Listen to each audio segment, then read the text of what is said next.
so where I'd love to go from here is to like give people something to take into their lives and go and play with. What I want to ask you is, especially for people who are just like kind of starting and they're like, how do I even expose if I have a definition or an autopilot or a projection or an expectation? Like, what does it look like to start to become aware of that and then see what's beyond?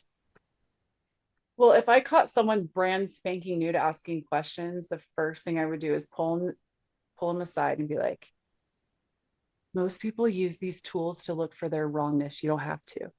That's what I whisper in their ear. That would be like the cheat sheet that I like slide over. Okay. Because a lot of people find tools that are questions and they're like, where am I wrong? Where did I mess this up? Why do I suck? You know what I mean? And basically you ask that question and then you get more of whatever you're asking. So I would invite you to start to look from question from total curiosity. If nothing you've ever done or chosen, just go to this reality for just a moment. You can go back to being wrong like as soon as we're done here, but because you're not wrong for thinking you're wrong, turns out. But what if nothing you've ever chosen in a relationship is wrong? If your parents weren't wrong for the relationship that they modeled for you, if none of this was wrong, we didn't have to judge any of it. What question could we ask here to gain more clarity? And from there, it's like, okay, cool. I'm going to ask, and this is how I do it. I would be like, universe, show me where I'm on autopilot. It would just be a question out to the universe, show me. And by asking that and being consistent with your ask, you'll start to see it. I promise. You'll start to have, it'll be a hesitation in your voice.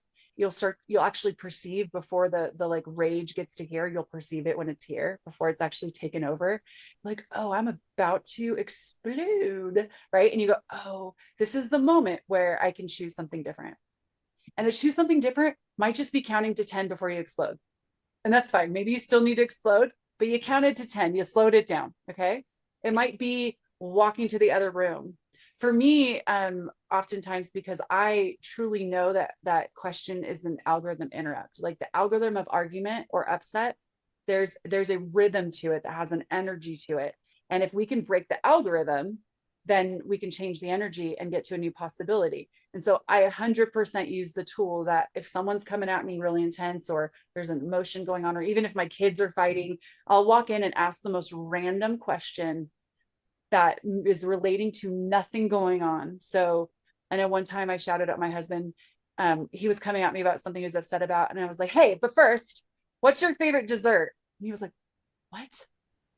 And he had to leave the algorithm of the upset to go to answer the question. And he had to seek in his like curious mind what the answer would be. And even though he still wanted to be mad, he wasn't able to hold on to the energy of the argument he was once committed to, right? And same with my kids. Like I can walk in and be like, what color is the sky? Like, what? And they look at me. I'm like, okay, back to whatever you're doing. And they're like, what? And sometimes they'll still pick it up, but it doesn't have the same charge. They now have to invent the charge. Okay. So when you ask a question in the middle of even of yourself, right?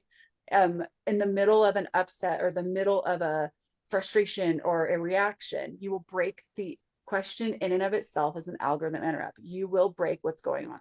Try it and keep trying it and keep playing with it. And the more funny and curious your questions are, the less significance you'll have. So you'll get to download more of the awareness of the energies that you've previously been pretending controlled you. Okay. Those energies don't control you. You are the boss of them if you're willing to identify them.